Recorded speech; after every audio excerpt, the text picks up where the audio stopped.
அனைவருக்கும் வணக்கம். என் பேர் ஹரிகிருஷ்ணன், வெள்ளத்தேடல் திட்டச்சேரி.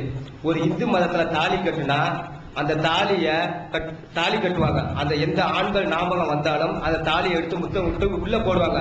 ஆனா ஒரு முஸ்லீம் மதத்துல கருவமணி போடுறது அது எதற்கு? அடுத்தது இந்து மதத்துல ஒரு மெட்டி போடுவாங்க.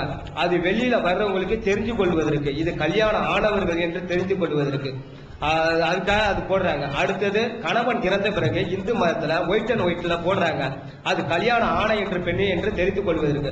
ஆனால் ஒரு முஸ்லிம் மதத்துல அது தெரிந்து கொள்வதற்கு எப்படி புரிவது? இதுதான் என்னோட ஒரு நடைமுறையில் உள்ள கேள்வி கேட்கிறாங்க. என்னன்னா, இந்த திருமண சடங்குகளை பத்தி வரும்போது தாலி அணிவது இந்து சமூகத்தினுடைய பழக்கம். அது மாதிரி முஸ்லீம்கள்ல பல பேர் என்ன பண்ணுவாங்கன்னா, கருகமணின்னு கருப்பு கருப்பா மணியை நூல்ல கோத்து அதை கழுத்துல போட்டுக்குவாங்க. இந்த ஒரு பழக்கம் இருக்குது. இப்ப மெட்டி போடுறாங்க. முஸ்லீம்கள் இடத்துல இந்த மெட்டி போடுற பழக்கம் கம்மி. சில பேர் அதுவும் போட்டுக்கிற முஸ்லீம்களும் சில பகுதிகளில் இருக்கத்தான் செய்யறாங்க. ஏன்னா இப்ப திருமணம் ஆயிடுச்சா இல்லையான்னு கன்ஃபார்ம் பண்றதுக்கு நாங்க அந்த வேலையை செய்யறோம்ல. வெட்டி போடுறது, தாலி போடுறது, இதெல்லாம் பார்த்து அப்ப இவங்களுக்கு கல்யாணம் ஆயிடுச்சு, கல்யாணம் ஆகல அப்படின்னு தெரிஞ்சுக்கிறோம். முஸ்லீம்களுக்கு என்ன கருகமணி வச்சு தெரிஞ்சுக்கிறதான்னா, கருகமணிக்கு இஸ்லாத்துக்கும் சம்பந்தம் கிடையாது. இஸ்லாமிய கோட்பாட்டின்படி சிந்தித்தால் கருகமணி போடக்கூடாது, மெட்டி அணியக்கூடாது.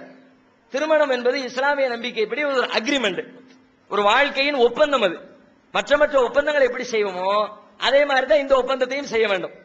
பக்கத்தில் ஒரு லேண்டை முடிக்கிறோம், ரிஜிஸ்டர் பண்றோம். லேண்ட் முடிக்கும் போது வாங்கினவர் களத்துல வித்தவர் களத்துல வாங்கினவரும் மாலையை மாத்திக்கிட்டு எதுவும் போடுறது இல்லை. அதுக்கு என்ன கையெழுத்து போடுறீங்க, சாட்சிகளை வைக்கிறீங்க, ஒப்பந்தம் பேசுறீங்க, பணம் கொடுக்குறீங்க, சாட்சி கையெழுத்து போட்டு ரிஜிஸ்டர் பண்றீங்க. அதே மாதிரி இங்கே பண்ணிக்கங்க. கல்யாணத்துக்கு பெண்ணோட தகப்பனார் இருக்கட்டும், மணப்பெண் மாப்பிள்ளை இருக்கட்டும், சம்பந்தப்பட்ட குடும்பத்தார் இருக்கட்டும், எல்லார் முன்னிலையிலும் எப்பா குடும்ப நடத்தணும், ஒழுங்கா இருக்கணும், ஏத்துக்கிறியா என்று பேச்சுவார்த்தையை நடத்தி ஒத்துக்கொண்டு கையெழுத்து போட்டா இஸ்லாத்துல நம்பிக்கை முடிஞ்சிருச்சு, கல்யாணம் முடிஞ்சிருச்சு. கருகமணி கிடையாது இஸ்லாமிய நம்பிக்கை இப்படி. மெட்டி இஸ்லாத்திற்கு முஸ்லீம் பெண்களுக்கு திருமணத்திற்கு மெட்டி என்பது தேவை கிடையாது. ஏன்னா அது அறிவுபூர்வமாக கூட இல்லைன்னு நாங்க வாதிடுறோம். மார்க்க அடிப்படையிலையும் கிடையாது. நபிகள் நாயகம் திருமணம் செஞ்சாங்க, அவங்க போடல. திருமணத்தை பத்தி எத்தனையோ சட்டங்களை சொன்னாங்க, அவங்க திருமணத்துல இது மாதிரி செய்யுங்கன்னு கற்றுத்தரவும் இல்லை. அதனால முஸ்லீம்கள் கருகமணியோ மெட்டியோ அணியக்கூடாது என்று நாங்கள் சொல்கிறோம். இன்னும் ஒருபடி மேலா போய் சொல்றதா இருந்தா, கருகமணியை பொறுத்த வரைக்கும் கழுத்துக்குள்ளதானே போட்டிருப்பாங்க. யாரும் ட்ரெஸ் போட்டு மேல தூக்கி போட்டுக்கிறது இல்லை, கழுத்துக்குள்ளதான் போட்டிருப்பாங்க. இஸ்லாமிய நம்பிக்கைப்படி அந்நிய பெண் இருக்கிறாள், அந்நிய பெண்ணா எனக்கு சொந்தம் இல்லாதவள், என்னுடைய தாய் இல்லை, என்னுடைய தங்கச்சி இல்ல, என்னுடைய சின்னம்மா பெரியம்மா இல்ல, அது மாதிரி மூன்றாம் நிலையில் இருக்கிற பெண்கள் இருப்பாங்களே, அடுத்த பெண்களை பொறுத்த வரைக்கும் அவங்கள தேவையில்லாமல் அவசியம் இல்லாமல் பார்த்துக்கிட்டு இருக்கக்கூடாது. குர்ஆனுடைய சட்டம். ஒரு பெண் பொம்பளைய பாக்குறோம்னா தேவைக்கு பார்க்கலாம். வந்து பேசுறாங்க, கேள்வி கேட்கறாங்க, பதில் சொல்றாங்க, அப்ப பார்த்து தான் ஆகணும். ஒரு நியூஸ் வாசிக்கிறாங்க, அப்ப அந்த பொம்பளை தான் வாசிக்கிறான்னு புறக்கணிக்க தேவையில்லை, பார்க்கத்தான் வேணும். அவசியத்துக்கு பார்க்கலாம். அவசியம் இல்லாம தேவையில்லாம பாக்குறது, அதுவும் முகத்தை பாக்குறதுக்கு தான். கழுத்துக்குள்ள வித்துக்கிட்டு பாக்குறதுக்கெல்லாம் ரைட்ஸே கிடையாது. அது என்ன கட்டமா இருந்தாலும் பார்க்க கூடாதுங்கிறது இஸ்லாத்துடைய சட்டம். இப்ப கழுத்துக்குள்ள கிடக்கிற கருகமணிய ஒரு முஸ்லீம் நீ எப்படி வித்துக்கிட்டு பார்த்து கன்ஃபார்ம் பண்ணுவீங்க? நீங்க சொல்ற அதே காரணத்தை தான் கருகமணி போடுற முஸ்லீம்கள் சொல்றாங்க. ஏங்க கருகமணி போடுறீங்க நாங்க கேட்கும்போது சொல்லுவாங்க, கல்யாணம் ஆயிடுச்சா இல்லையான்னு தெரிய வேண்டாமா? அது எப்படி உங்களுக்கு தெரியும்? அந்த பிள்ளையுடைய கழுத்துக்குள்ள கிடக்கு. அவ உனக்கு சொந்தமான பிள்ளையும் இல்ல, உன் தங்கச்சி அக்கா இல்ல. அக்கா தங்கச்சியா இருந்தா கூட கழுத்தை பார்த்துக்கலாம்னு சொல்லலாம். வேற யாரோ ஒரு பொம்பளை, அந்த பொம்பளை கழுத்துக்குள்ள கிடக்கிறத நீ எப்படி கண்டுபிடிச்ச? அப்ப நீங்க ஒத்துக்கிட்டு பாத்தீங்களா? அப்பவே நீங்க இஸ்லாத்தை மீறிய காரியத்தை செஞ்சிட்டீங்களே, குற்றவாளி ஆயிருவீங்களே. இன்னும் சொல்வதா இருந்தா, கருகமணிங்கிற போட்டு தான் கல்யாணத்தை ஆயிடுச்சுன்னு காட்ட வேண்டிய அவசியம் உங்களுக்கு கிடையாது. ஏன்னா கல்யாணத்தை கன்ஃபார்ம் பண்றதுக்கு கருகமணி போட்டா அது பொம்பளைக்கு போடுறதை விட ஆம்பளைக்கு தான் அதிக கட்டாயம் போட்டாகும். என்ன காரணம்? பொம்பளைக்கு கூட கல்யாணம் ஆகி கொஞ்ச நாள் ஆச்சுன்னு வச்சுக்குவோம், பொம்பளைங்களுக்கு இடையில கண்டுபிடிச்சிருவாங்க. ஒரு பிள்ளை 2 பிள்ளை பிறந்துருச்சுன்னு வச்சுக்கோமே, அதுக்கப்புறம் அவங்களுடைய உடல் அமைப்பே காட்டி கொடுத்துரும். தமிழ்ல ஒரு பழமொழி சொல்லுவாங்கல்ல, கோடி ஒரு வெள்ளையோடு சரி, குமரி ஒரு புள்ளையோடு சரிம்பாங்க. என்ன அர்த்தம்? கோடி துணி ஒரு செலவழிக்கு போயிட்டு வந்துருச்சுன்னா பழைய துணி கேஸுக்கு வந்துடும். ஒரு குமரி ஒருத்தி பிள்ளைய பத்துட்டான்னா அவருடைய உடல் அமைப்பு சேஞ்ச் ஆயிரும். பழைய மாதிரியான ஒரு மெருகோடு இருக்காது. அவருடைய வயிற்றுல சுருக்கங்கள் பல விஷயங்கள் மாறி போயிடும். இப்போ அவங்க இயற்கையில திருமணம் ஆச்சா இல்லையான்னு தெரிந்து கொள்வதற்கு வேற வாய்ப்பு இருக்குது. ஆம்பளைக்கு வாய்ப்பு இருக்குதா? வாய்ப்பு இல்ல. அதனால தானே இவன் ஊருக்கு கூடி ஏமாத்தி கல்யாணம் பண்றான். இங்க ஒரு கல்யாணம் இருந்து கேரளால போய் இன்னொன்னு முடிச்சிடறான், அங்க இருந்து முடிச்சுட்டு பாவையில போய் இன்னொன்னு முடிச்சிடறான். அப்ப சட்டம் சொல்லி நெசமாவே கருகமணி யாரு கழுத்துல கட்டி போடணும்னா பொம்பளை விட ஆம்பளை நீ போடு, நீ தான் ஊரை ஏமாத்தி கலையுது, அப்படித்தானே செய்யணும். 4 புள்ள பெற்றிருக்காங்க, அவன்கிட்ட போய் கேட்கறாங்க கல்யாணம் ஆயிடுச்சா, அது நடக்குதா இல்லையா? சில பேர் அப்படி ஜவான் மாதிரி இருக்கிறான், 4 புள்ள பெத்த மாதிரி வயசு காட்ட மாட்டேங்குது.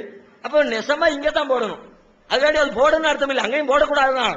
இங்கேயும் போடக்கூடாது, அங்கேயும் அதுக்காண்டி அங்க போடலாம் இங்க போடக்கூடாதுன்னு சொல்லிட்டு நீங்க புரிஞ்சுக்க கூடாது. 2 பக்கமும் போடக்கூடாதுதான். இப்படி அறிவுபூர்வமான வாதங்களை வச்சும் இஸ்லாம் அதை ஏற்றுக்கொள்ளல, நபிகள் நாயகம் அதை சொல்லல, அதனால கருகமணி இது இல்ல என்று நாங்கள் சொல்றோம், போடக்கூடாது நாங்க சொல்றோம். இப்ப எதை வச்சுதான் கன்ஃபார்ம் பண்ணுவீங்க அப்படின்னு கேட்கிறார். எங்களுக்கு தாலி இருக்கு, உங்க சட்டப்படி ஒருத்திக்கு கல்யாணம் ஆயிடுச்சா இல்லையாங்கிற எப்படி கன்ஃபார்ம் பண்றது? கடவுள் வாயை கொடுத்துருக்காருன்னா வாயை வச்சு கன்ஃபார்ம் பண்ணிக்க வேண்டியதான். எதுக்கு வாய் இருக்குது? திங்கிறதுக்கு மட்டும் தான் இருக்கு. ஏமா கல்யாணம் ஆயிடுச்சான்னு கேளுங்க, முடிஞ்சிருச்சு. கல்யாணம் ஆயிடுச்சான்னு கேட்டா சொல்ல போறாங்க. அதுல தூரத்துல இருந்து பார்த்து, ஆக்ஷனை பார்த்து, உடம்ப பார்த்து, ட்ரெஸ்ஸை பார்த்து, அணிகலன்களை பார்த்தியா கண்டுபிடிக்கணும்? ஆயிடுச்சா இல்லையான்னு கேளுங்க, சொல்ல போறாங்க. அதோட மேட்ரு முடிஞ்சு போயிடுச்சு. அதனால இப்படி அதற்கு இதற்காக வேண்டி ஒரு திருமணம் ஆகிவிட்டதா என்பதை உறுதி செய்வதற்காக வேண்டி ஒரு காரியம் செய்ய தேவையில்லை. இன்னும் சொல்ல போனா இந்த கருகமணியில எங்க மக்களுடைய நம்பிக்கை எந்த அளவுக்குன்னா, ஏதாவது சில நேரம் ஏதாவது கயிறு கம்பி குளிச்சுட்டு வரும்போது ஏதாவது கம்பி கம்பி பட்டி இழுத்துருச்சுன்னு வச்சுக்குவோம், அந்து போயிரும்ல, கயிறு அந்துரும்ல. கயிறு அருந்துருச்சுன்னா நம்ம வீட்டுல துணி காயப்படுறது கொடி கட்டியிருப்போம், கயிறு கட்டியிருப்போம், கயிறு அருந்து போச்சு. என்ன சொல்லுவோம்? ஏங்க கயிறு அருந்துருச்சு வந்து கட்டுங்க, அப்படித்தானே சொல்லுவோம். இப்ப இந்த கழுத்துல கிடக்க கயிறு அருந்துருச்சுன்னு வச்சுக்குவோம், கருகமணி கயிறு அருந்துருச்சுன்னு சொல்ல மாட்டாங்க, கருகமணி பெருகி போச்சு.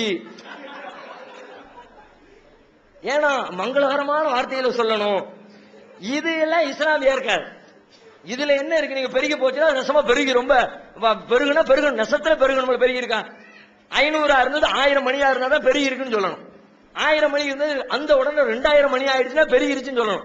இங்க 1000 இருந்தது திரும்ப சேகரிச்சு பார்த்தா 500 போயிரு. இத பெருகி போச்சுங்கிற வார்த்தையில சொன்னா இப்படி எல்லாம் ஒரு புனிதத்தை வேற அதுல கற்பித்து வைத்திருக்கிற காரணத்தினால் அதுக்கு இஸ்லாத்துக்கு சம்பந்தம் கிடையாது, அது போட தேவையில்லை.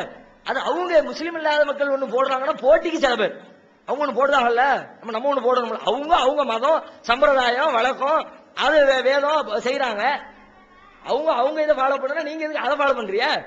நீங்க உங்க இதை ஃபாலோ பண்ணுங்க, தேவையில்லாம காப்பி எடுத்துக்கொண்டு என்பதுதான் நாங்கள் முஸ்லீம்களிடத்தில் வைக்கிற பிரச்சாரம். எனவே வாய்மொழியாக கேட்டு தெரிந்து கொள்வதுதான் அதற்கான வழி.